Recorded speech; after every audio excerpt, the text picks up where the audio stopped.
Martin has been with Tundi Productions since the first festival in 2019, where he took on the role of King Marker in Tristan und Isolde. Since then, you will also have seen him as the giant Fasolt in Das Rheingold in 2022. At last year's festival, he also covered the roles of Hunding and Wotan in Die Walküre, and now in 2023, he finally takes on Wotan for himself. Thank you for taking time to chat with us today. Of course. So, you've taken rather an unconventional path into your opera career. Can you tell us a bit more about your journey? Sure, I would say that I am still an undergraduate. I do not have a degree in opera. I have a passion for it. It's, as a pun well intended, it's a vocation for me. It's something that I find immense joy doing and which enriches my life on the deepest level. And I've revered, adored, and pursued it since I was a teenager. I think I started voice lessons at 15, and within about a year or so, in Pretty Woman, they have that lie where they say that you either know you love opera right away or you don't. But just like movies say stupid stuff, right? Like love, being in love means never having to say you're sorry. Yeah. The fact of the matter is, it took me a while to warm up to opera, and that's not from lack of exposure because my family was very into it. My mother and my sister exposed me to a lot of opera and classical music, but it wasn't something that I felt like I wanted to perform in. Now, I kept going. I studied privately in what we would call a camerata. There were four of us who studied together with Carl Lorenz out of Hoffman Estates, Illinois, which is a suburb of Chicago. And one of us went to the Academy of Vocal Arts. Another one went to Northwestern. One of us sang at the Lyric Opera. Two of us just went into business and do this on the side. I am currently now the most performing of the four of us. So I do not have a degree in this. I have a passion for it, but yeah, I am, you could say, by vocation, which is funny enough, I guess, as well. So I'm an opera singer by vocation, not by education. Mm-hmm. So I've heard it before, but it's still a great story. How did you get involved with Tundi Productions? All right, so one of the little factoids I like to share about Pavarotti is that he sold insurance before he got into opera. So I'm kind of in a different world. So I got involved in insurance in my early 20s, and I always had a dream. The difference between a dream and a goal is like a deadline. And so I really had a dream of singing opera, but I didn't have a goal. So I flitted around and didn't do much with it, maybe sang an opera a year, whatever the case may be. Was driving home, just getting off of 90 and about to lose service because I live in like the foothills of the Adirondacks in New York. And I get a call from a British accent, right? Which you may know. You have one of those, I think. So you're like, an accent? What do you mean? So I hear this voice, and I'm going to do a terrible impression. Hello, am I to speak with Charles? Well, what is this? It's like, Charles, I was giving you a name by so-and-so. Have you ever thought about singing Wagner? And I'm like, wait, what? Like, is this God? Because, we kind of in the US, even though we successfully broke away, we seem to revere English people and British accents and what have you. So it felt godly to me, being specifically asked if I wanted to sing Wagner, which for me, Verdi and Wagner are the two most compelling composers within my discography. I've listened to them the most. I love Puccini, I love Strauss, I love these other things, but Verdi and Wagner, the two biggest ones, and then Wagner was always slightly above Verdi, and now vastly above Verdi. So being asked if I wanted to do that, it's fantastic. So for those of you who know Tundi, Alan Schneider was the connection. I'd sung an Escamillo with him. I've sung Escamillo twice in my life. One was with Alan Schneider at Williams College. That had been a couple years prior. I think I'd done maybe one thing outside of my house, within 2 years by the time I got this call, but that ended up being back singing with Alan Schneider again as King Marca to his Tristan. Yeah, awesome. Yeah, it's not every day you get a phone call from a British guy asking if you want to sing Wagner, but it does No. happen. So But people most of us believe. now know what that feels like. Yeah. So Die Walküre, and the role of Wotan in particular have been a big part of your life for many years before this phone call, before the festival. Can you remember what first turned you on to this obsession? Sure. So I was given, as part of my education, I believe it was a tape. So this was a cassette tape. This was the middle of the 90s, right? I was 15 or 16 years old. I was given, I think it was 5 arias to listen to and to not copy, but to emulate, and some things to build forward and toward. And I believe it was Marty Tavola, or it was Kurt Moore. I think it was Marty Tavola singing Oasis und Osiris and In diesen Heiligen Hallen from the Magic Flute. It was Sam Raimi, I believe, singing Non più andrai. It was Ezio Pinza singing Dormiro Sol nel manto mio regal from Don Carlo. And then it ended with Hans Hotter singing Leb Wohl from the Valkyrie. And the first mythology that I thought was really cool was Norse mythology. Greek is fine. I mean, Roman is like rehashed, whatever the case may be. And there are phenomenal mythologies out there. The Norse always just seemed neat, right? And it fit, my lineage is Germanic, not that lineage matters whatsoever, but I always thought this is pretty cool. And I thought Wotan was like the good guy. I was like, he's right. He's doing his best. Let's figure it out, right? So, but this aria was just this massive thing. I think that recording, and most recordings of it, are about 12 minutes. So it was this epic journey through varying emotions, which I'm now very familiar with, of course. And it just ended. I remember it ends heroically. Wer meine schwere Spitze fürchtet, durchschreite das Feuer nie. Right? This pronouncement that at the end of this whole opera, where you've been singing for an hour and a half, you then have to sing a big F and a big E.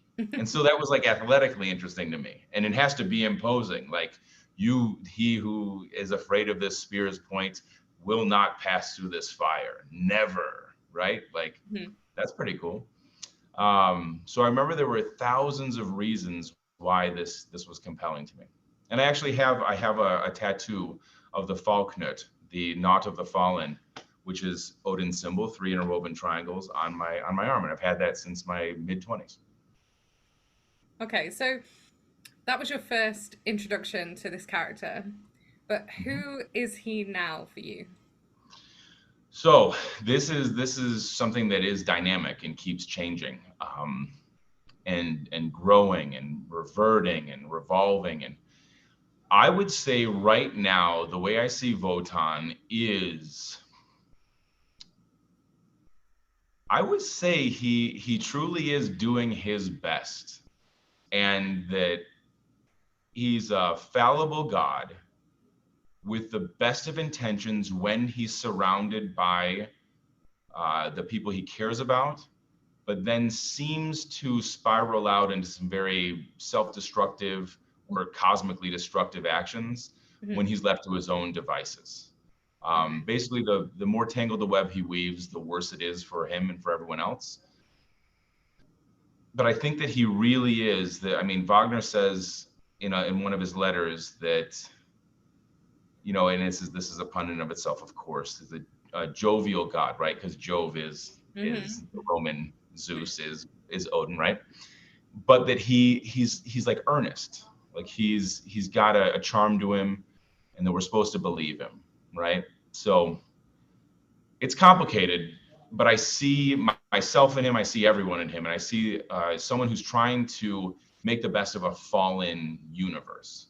So the whole universe is fallen. He's not sure what the rules really are. He knows that if he leaves it as it is, that's terrible, because it's just this amoral at best monstrosity with monsters, literally, with terrible gods and goddesses, imposing their will. And he's looking to the fabric of reality to see if he can find a more just, loving universe. So again, I think it's noble. I think he's doing his best. I think that he doesn't do it right, but the question is, could he have done it right? So he still has a bit of the heroic thing that he's the good guy that you first originally thought of, but you've now processed a lot more of what he actually does because let's face it, he puts her to sleep at the end, ready for some man to take over. Most people would argue that that isn't a good thing, even if it's going to save the world. Yeah, and that's the tough reality, because when we look at a leader and we say, well, we don't want him to sacrifice the entire nation just to keep his nephew safe, right? Or to keep his son or a daughter safe. That's not fair. And you look toward a kind of selflessness there. There is an extra cruelty, it feels like. Hmm. And that is one of the tragedies, is I think that Wotan, he's trying to find more equitable ways to do things, but he's finding that butting up against the fabric of reality the way it is more complicated than he thought, and he's not able to achieve those things. Mhm. So I feel, and I think the strongest interpretation is, so for that example, so his daughter's gone against him.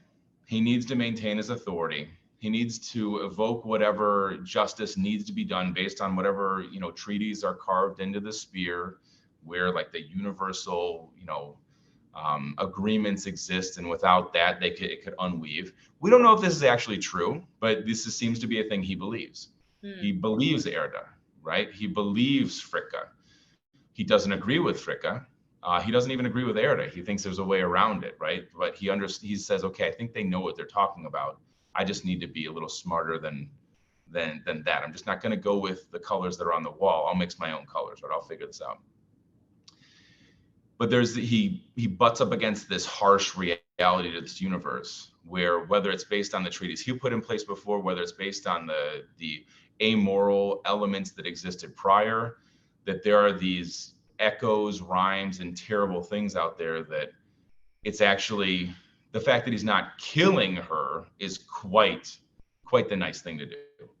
Okay, that's Then the he other feels option. compelled. Yeah, the other angle is that he should probably kill her.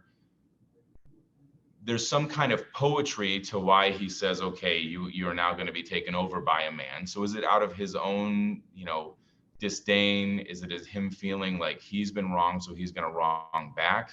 I don't know. It's a difficult one. That could very much be the case. But for me, it feels like he's struggling with the reality of this terrible universe that he lives in, where he's trying to make it work better.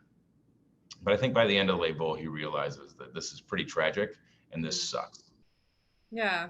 So some of this character building that you've done has actually been on its feet a lot this year, in fact.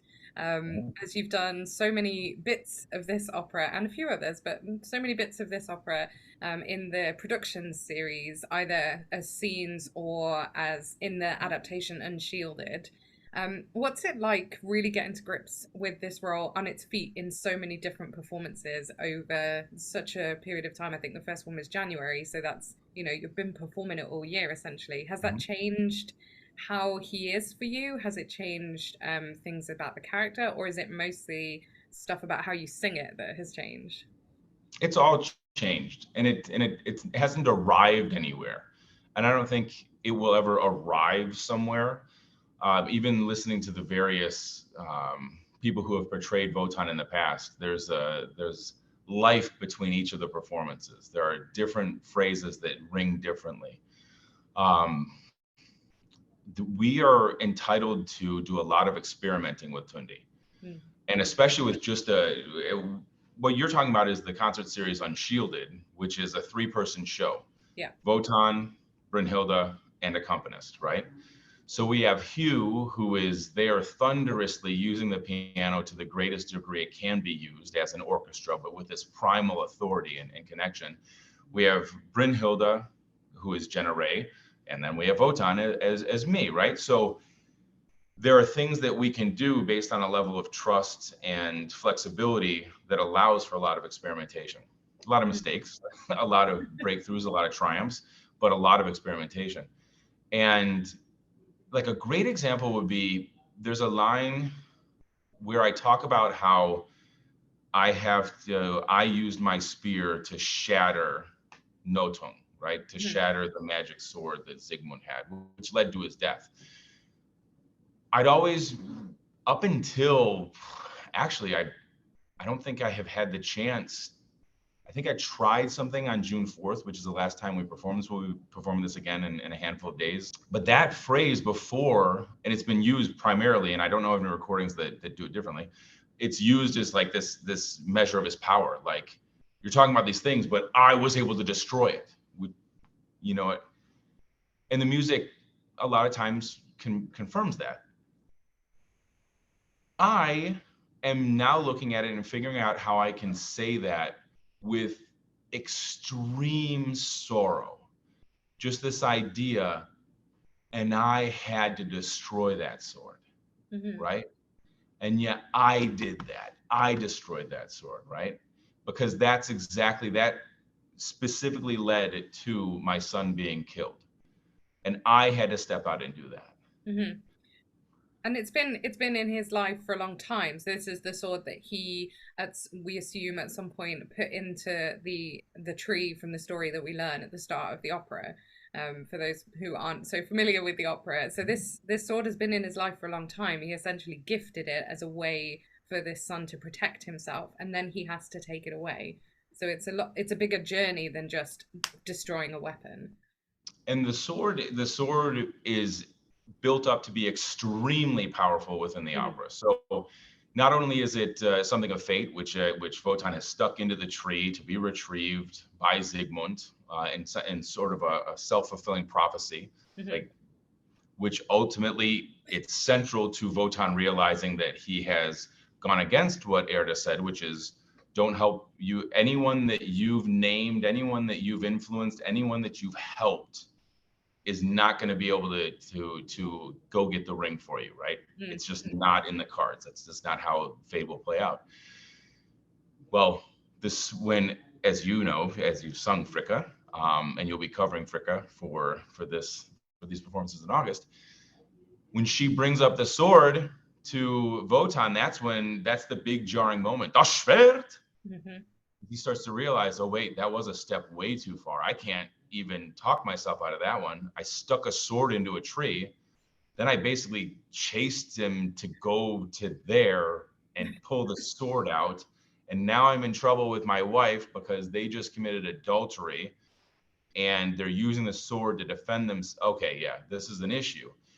When I talk to Brunhilde, I say, listen, you're a Valkyrie. You don't take this sword lightly. Like, hüte dich wohl und halte dich stark, right? Like, you need to handle this correctly. All of your capabilities need to come to bear if you're going to stand against this sword. So this sword is built up. Not only is it this fatal fulcrum, which is really part of Wotan's realization that he's made a mistake, the very tangible sign that he did make a mistake in supporting Sigmund too much and screwing up the fate elements, but it's dangerous. And the fact that Wotan is able to destroy it, the me of now looks at it and goes, instead of the me of before, which is, of course he is. Wotan's the most powerful. Wotan, in the Marvel things, he could just take Thor's power away. I don't think you're worthy right now. I'm going to just take your power away. Go prove yourself worthy, and then I'll let you be a god again. But you're just a dude right now. See ya. Right? That's how powerful Odin is in the mythology. Well, the fact that the spear was able to break the sword makes sense in that format. In this format, remember that the spear also is a cage for Wotan. So the fact that the sword that he made to break fate, he's able to disperse with his spear with like a moment's notice. He has to rush to the scene to make sure that Sigmund passes. I think that's actually frightening as well. This idea that, oh, I put all of this into the sword and I was just able to shatter it with this spear. The spear that looms over me, that we hear over and over again, telling Wotan he must act in a certain way. So it's an interesting perspective. And then so that moment, that moment where I rebuke Brunhilde is just rife with fear, with sadness, with regret, very directly for the dead person, but also for how bad of a pickle am I in? How beholden am I to fate and to the treaties that I've put on this spear? Yeah, and that's just one phrase in all of that. And Yeah, that's not the only phrase that you found these things through performing it. absolutely. Yeah. That's That's just just fun. that's the most recent one that I want to try to do right. Komm, Schluss, schlaft ein Auge. Ihr beide bauten Schlummers war, die Burg möchten wieder nie staunten starke Stein herauf, steiner Turm, Tier und Tor, Bett und schließt im schlanken Schloss den Saal.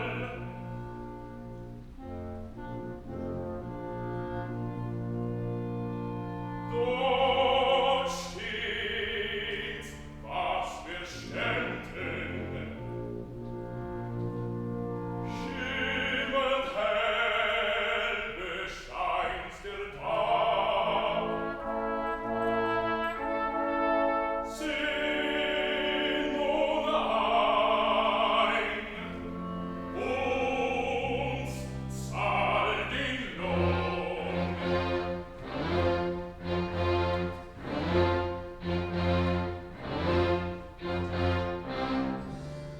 Nennt Leute den Lohn, was gibt euch zu beginnen? Betungen ist, was tauglich uns dient. Der Mann des ist so matt, Freya, die Holde. Holda, die Freie, vertragen ist's, sie tragen der Heimat. How is performing it on its feet in front of people, how does that help that vocal production and training over time? It's funny. So when I first started studying opera, I wanted to get ready before I did anything. I wanted to smooth things out. I wanted the voice to work. I wanted the musicianship to work. I wanted to be ready so that if I stepped on stage, I wouldn't embarrass myself. Mhm. And my voice teacher was like, no, you have to step on stage. You'll never be ready. You have to step on stage. And he was ultimately right. By stepping on stage changes everything because you've adrenalized something, because something where you have the forgiveness of a moment or even the forgiveness of a piano accompaniment is different from orchestral, where it's this whole train and you're like, we can't change the train on the track. We got to figure this out. So good Yeah. luck. Not impossible, but definitely higher stakes than just piano. I knew and I know that singing all of a Wotan is a very, very difficult thing to do. I've been at Valkyrie where they come out into the third act and say, you know, Wotan is sick. He has a cold. And it's like, no, he doesn't. He doesn't have the voice for it, which is reasonable. It's not what you want, but it's reasonable given how much and how intense and how taxing emotionally and vocally it can be. One of the difficult things for me. So I came to singing more from an acting angle. And so one of my issues that I have to be careful with is naturalism. This idea that, and there's the Stanislavski method and everything, I still talk about that just to really feel it. But then if you really feel it too often, the voice won't be there. Mm-hmm. And so my thing is to dig into the emotionality of it, which erodes, right? So when these other people are out there and they're not getting through it, it's not just technique, it's not just allergies, it's not just dryness, a bad day, whatever. It could be any number of things, and I'm very, very sympathetic to that.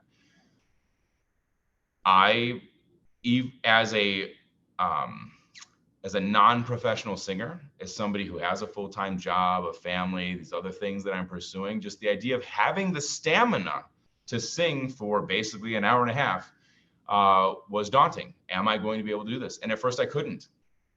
Trying to figure things out. What can I do? Now I can. I can sing the whole role with pretty much no breaths, no breaks, no breaths. I'd have to take breaths. With no breaks and a couple sips of water, which is an insane thing. Yeah. Unshielded is an amazing practice course for that because You go from Nun Swimmen Rose, yeah, as you said, the first thing you sing has a bunch of stuff above the passaggio, so a bunch of E's and then an F sharp, which is the highest note that's sung in the entire opera. There are others, but that is F sharp is the highest note that Wotan sings in Valkyrie. So you have to do it immediately. Then you get a little break, right? She sings a little bit, sing a little bit. Fricka sings. I'm saying you sing a lot more than Wotan. So there's a lot of resting in that.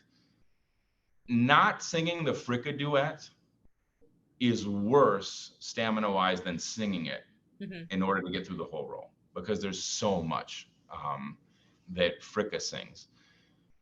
So in Shielded, jumping straight from the difficult phrase into the monologue, and then jumping again into like 50% of the Act 3 yelly bits, and then into the Act 3 finale, right? Ending with the 12-minute aria, right?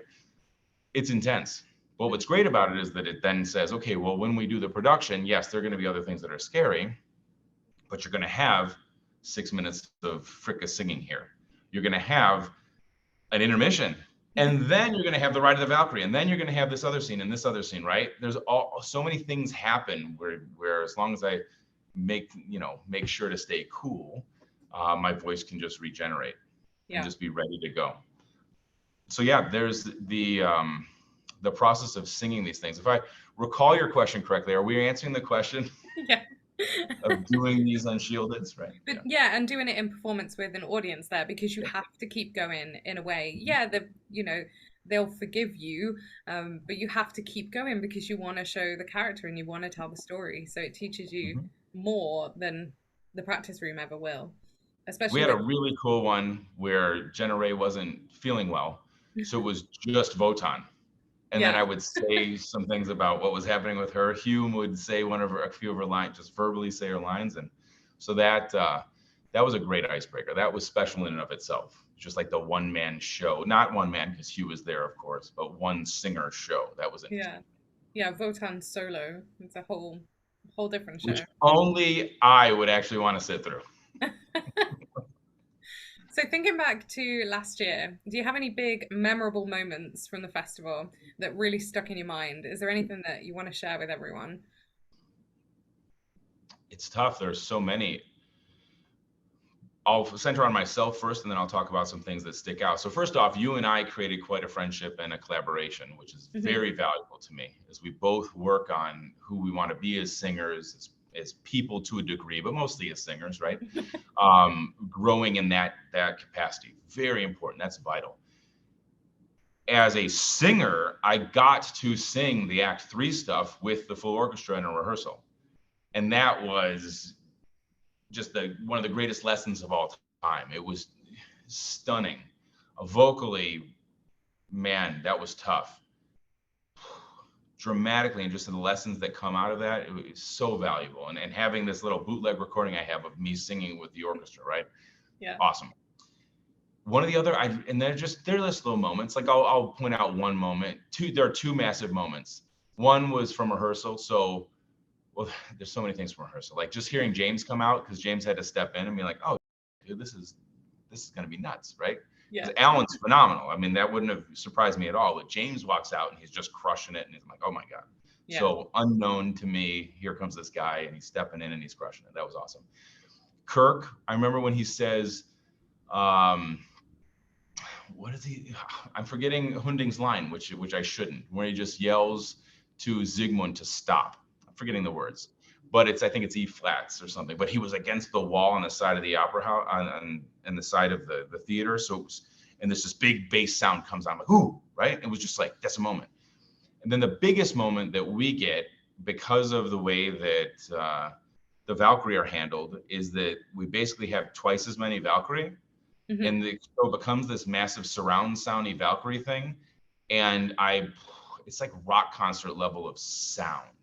It's this ridiculous amount of sound, but it's not amplified sound. It's analog sound. It's person to person live sound.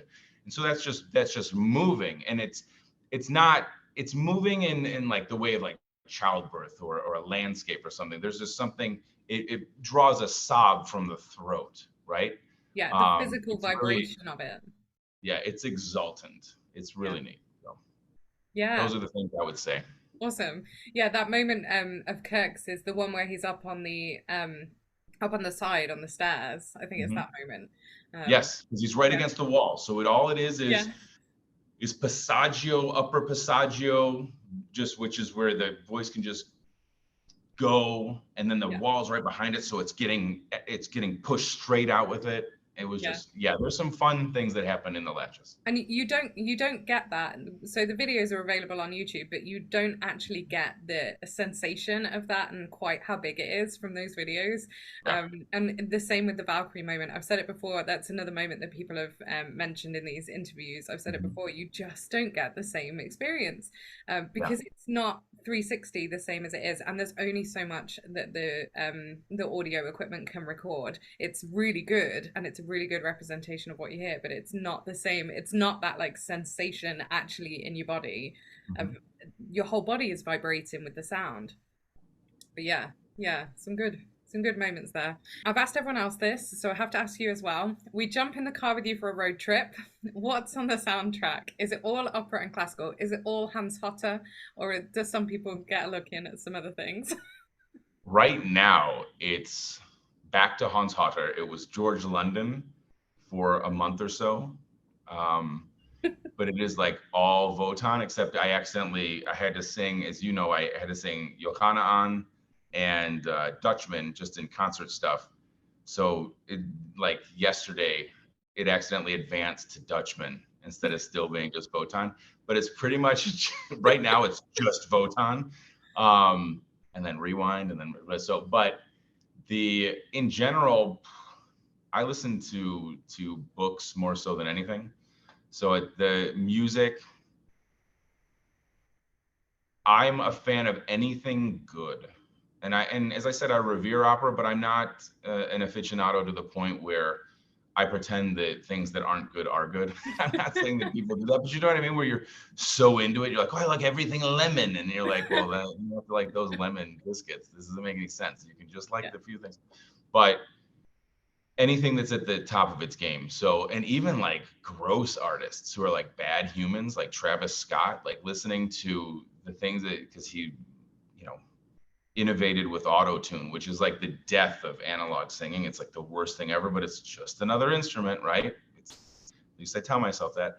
But where I forget which song he has, but it just degrades down into incomprehensible. So, in just anything interesting, even just poppy stuff. I mean, I'm not a Swiftie, but Taylor Swift has catchy songs and seems like she at least doesn't say terrible things in her music. So, nor in real life. But what I'm saying is like her music seems to be, you know, benign. Yeah. So I'd love to hear what other people listen to. Like I don't mind just listening to and exploring anything else that someone's interested in. Mm-hmm.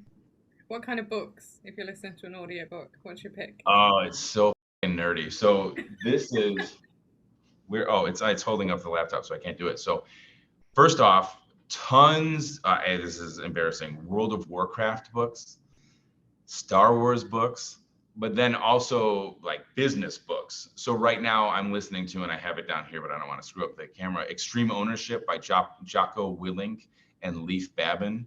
And they are Navy SEALs. Jocko headed up training for the Navy SEALs. And it's about extreme ownership, which is the idea that if it's in your purview and it goes wrong, it's not the individual who was in that moment. It's you for not having prepared everyone for what they needed to do. Mm-hmm. So it's great, but I mean, there's a lot of worry stuff, which has to happen, but sadly, and I support our troops, let me just say this right now, they don't put themselves in the wars. Not every single person is. The Iraq war, everyone admits, was a mistake. It's like if one neighbor hits your mailbox and you go to the other neighbor's house and beat him up because you just didn't like that guy anyway. And so a lot of their lessons were in the Iraq war. So it's kind of jarring to like have to deal with that. But I absolutely support the men who were there doing that work. It's not their fault that their country put them into a war that was unjust. Mm-hmm. And the lessons that come out of it are extreme ownership. Like this, it's solid. So far, it's a great book. Right. Cool. And then the nerdy stuff as well. Yeah. Okay, last question. In 10 words or less, what would be your number one reason why people should travel to Brattleboro, Vermont for the Wagner in Vermont Festival this August? This is gonna be real tough. Experience a traditional, do articles, traditional, experience a traditional yet primal human Wagnerian performance, that would make sense. In Brattleboro, there we go. Great. It's not every day anyone can make you speak succinctly, but Yeah. great, wonderful. It's great to chat with you again and to get more insight into everything. And I know there's Tundi fans out there who are going to love your stuff about Wotan and who he is, and hopefully they're going to be there this summer to see you perform it.